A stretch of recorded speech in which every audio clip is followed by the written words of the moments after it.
This is Florida Natural Farming at Frog Valley Tropical Fruit Farm.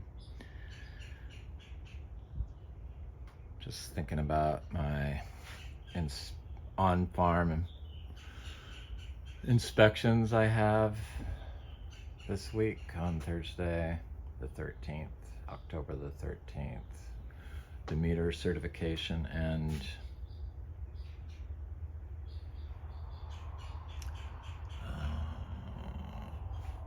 Real Organic Project certification.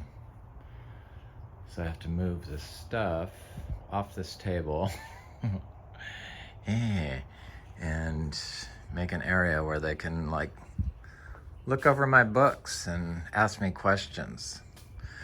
It's kind of interesting, I guess.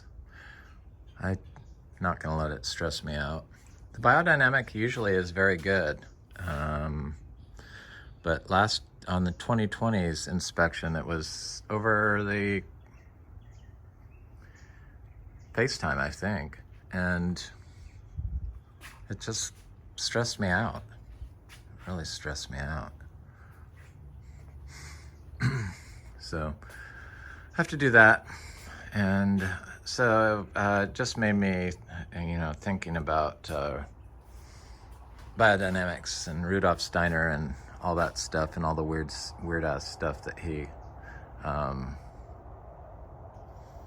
would think about and discuss openly. And Vanda orchids are amazing. It's amazing that you don't have to even fertilize these things in Florida. Made me start thinking about the nitrogen, because everyone, that seems to be like that's the first number that people think of when they're looking for plant nutrients. And nitrogen recommendations are all over the place. Say like on grapefruit here in Indian River County. University of Florida, one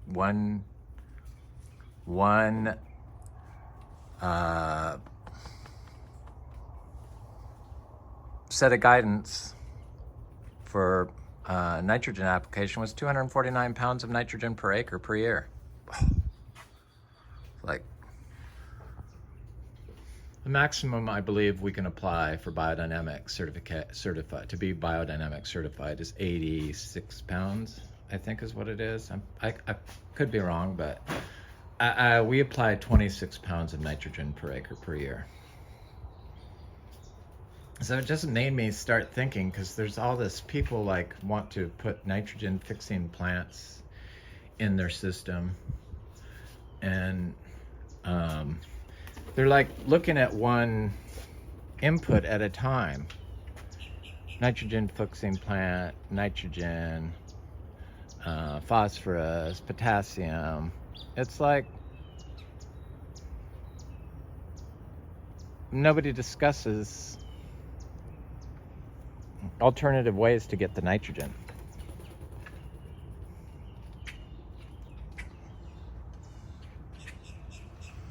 There you go.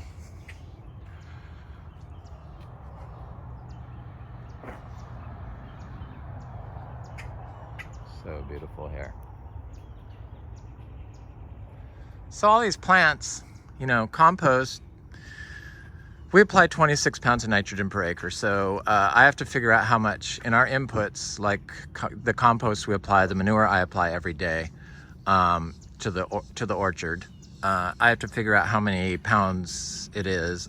I have to know how many pounds it is I'm applying, and I have to keep records of it and figure out how many pounds of nitrogen that is. So since I apply compost and manure, cow manure and compost are like below 5% nitrogen. So it works out to about 26 pounds of nitrogen per acre per year here. So it's been sufficient. We get fruit. We are a young perennial tropical fruit tree farm. Most of our mangoes are just going to be 3 years old, planted from 3 gallons. So I planted the whole thing by myself, and a lot of the stuff at the beginning died, so I planted it more than once. And at the beginning we had the lawn, and I did wood chips around the trees and then kept mowing the lawn, and it was like totally compacted, and I didn't realize it. And so I couldn't figure out what was going on, so I started taking some classes and realized that the living root in the ground is like what you need in Florida, and if you don't disturb it, the soil will repair itself eventually. Meaning, stay off of it, like the sand dunes, basically, at the beach. It's the same concept. But we put tropical fruit trees inside this system. So all this stuff in the this was all lawn, all the weeds and stuff, not the plants, like the, you know, the tequila plant, agave, the gingers and the tea plants and stuff, and the heliconias. But all this other stuff just showed up on its own. All these little white flowers.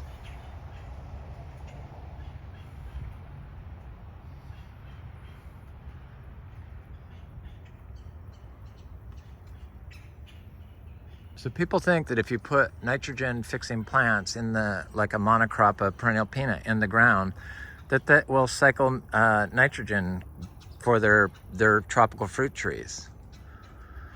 You got to have the whole system in place in order for the nitrogen cycles to work correctly, even in nitrogen fixing plants, which means biodiversity. So what none of these certifying agencies discuss, or colleges or anything, or nobody's ever studied, was how many pounds of nitrogen does the orchard floor produce here per acre per year? You'd probably have to, I don't know how you'd do it, but it's got to be a lot. It's got to be at least equal to the above ground mass now, because it happens all year long consistently, and changes in environment, like times a year, winter, summer, spring, fall, it sloughs off and either like slows down or rejuvenates. So all that stuff is just completely discounted and ignored. And I believe that's the reason why there's such a huge difference in the amount of nitrogen recommendations that professionals recommend, because they're ignoring everything else. It's like, it's just mind-boggling how we are so low functioning as growers. And I make these videos because I love Florida, and I'm a Californian. I love California, LA especially.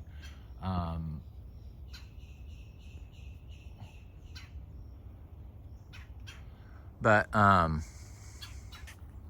moved to Florida and I fell in love with it, the nature of it. And in 10 years, I've kind of watched it go downhill quickly, like 12 years or whatever it's been since I've been here. And everyone just thinks you have to apply all these nutrients here because we're on sand. We're on sand because we've micromanaged Florida almost to death. That's what's happened. We've pulled up all the trees. We've mowed all the weeds. We've round up all the invasive species, soil beneficial invasive species, and we call that progress. In the meantime, the manatees are having major die-offs, and the lagoon gets dirtier and dirtier and dirtier. And what? Before I moved here, it used to be the Indian River Lagoon used to be a major clam source, fresh clams, like major clams, and so it's been going on for a long time, and it's caused by the pollution. The pollution. That's where all the problems are caused from. And the only way to fix the pollution is to put nature back into the system. And so that's kind of why I do it. So we're biodynamic, so we make our own compost. I think everyone has to make their own compost. It's just ridiculous. There's nitrogen in that compost, and it's clean. I was kind of surprised with the person that was here that's taken like 3 years of biodynamic courses, and but in a foreign country, like Argentina, I think is what it was. And but he didn't understand that you can't just use any manure here in Florida, horse manure. He goes, there's so many horses here, I could just make my tree sap out of the horse manure. And I'm like, no, you cannot. You cannot, because nobody pays attention to what they're feeding the horses. What they're feeding the horses and the cows and the stuff is all the GMO poisoned glyphosate ready grains and processed. And then they use fly spray and wormers and, probably hormones for pain and stuff, guaranteed. So you can't really use any manures anymore. Biodynamics, I stick with biodynamics because they look at how many animals you have on your property and the care of those animals. And organic doesn't look at that. So they get all these issues with E. coli in their produce because they mismanage the cows and then blame it on the manure. No, you have to have a balanced nature system. It's the only thing that's going to balance the E. coli. It's all about nutrient capture. E. coli is a major nutrient harvesting bacteria, but we need it. But if you have 500 cows on 50 acres, or not on 50 acres, on 5 acres, then, or whatever, probably 50 acres would be too many, or too many cows, then you're gonna create these huge ponds of manure, which is totally unnatural. That's where the E. coli comes from. It's not the manure, it's the way that you're mismanaging the livestock, the unnatural way that you're doing it. Nature buffers disease and pollution.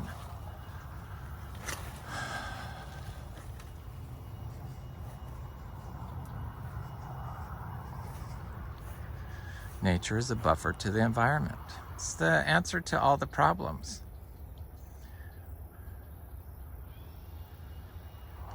You're feeling depressed? Go walk in the woods. Time is nature, so that's why it heals. So it just takes as long as it takes before it's clean again. We've turned everything into a human monocrop, and then we pick and choose certain things and completely ignore everything else.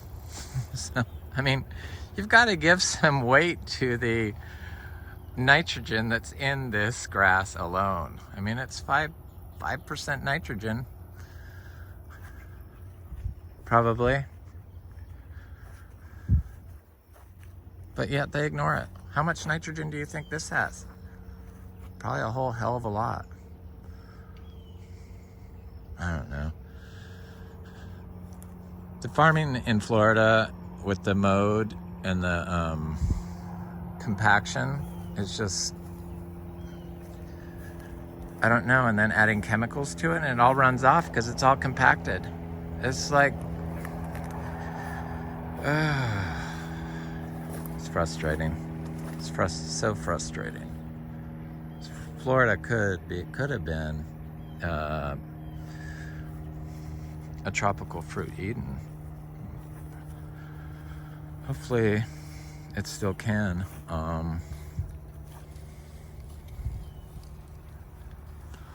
I don't know anywhere else in the world where I could grow all these rare tropical fruit trees, all these different species, and never have to water them.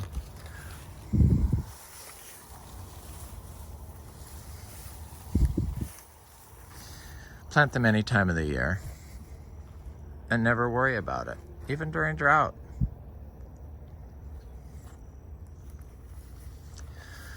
I believe that's mostly due to the fungi that are built into this system. It's just this system is so fungally dominated that I believe that the fungi can manage the water cycle when there is no water, or harvest rain when it's just the moisture is coming from the air.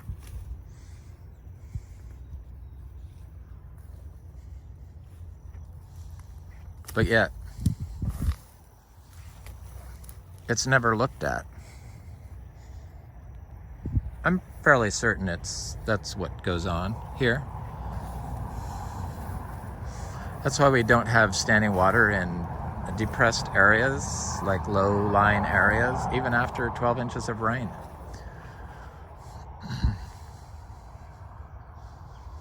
I mean, think how quick mushrooms grow. They're all full of water. And they distribute nutrients, collect and distribute nutrients, deliver them to the plants.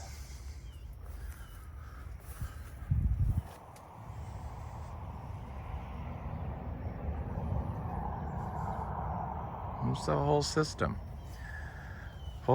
that we fail to look at with our modern farming.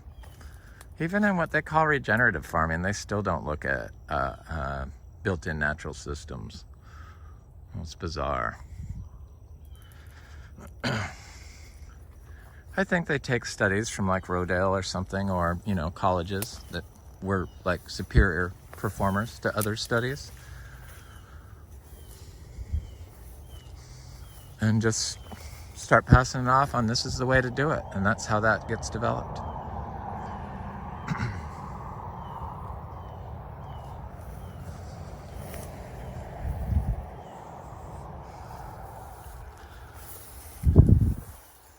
Florida's truly beautiful. I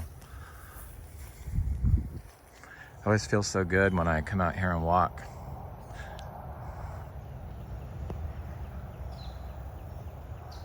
See that little frog there?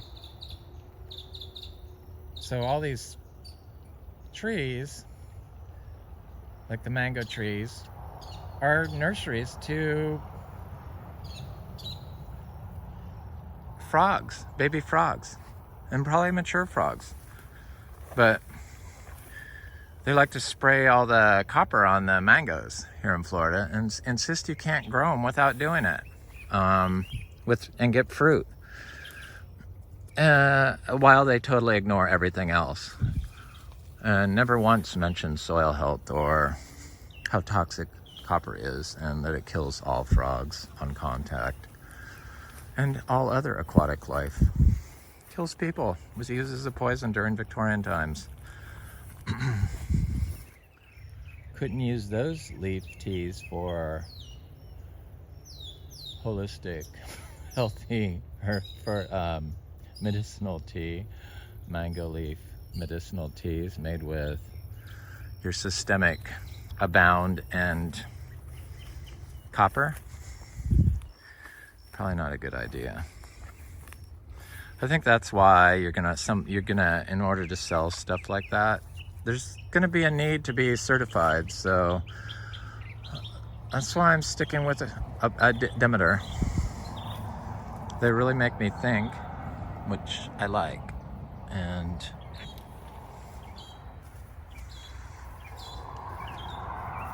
they need to have more Demeter farms, biodynamic farms in Florida,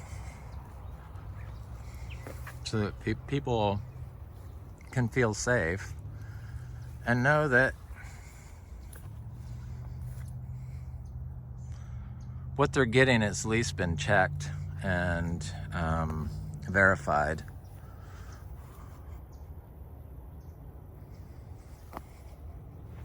I just think you have to today, because there's just too much misrepresentation of the facts going on, and just because of that, I think it's important.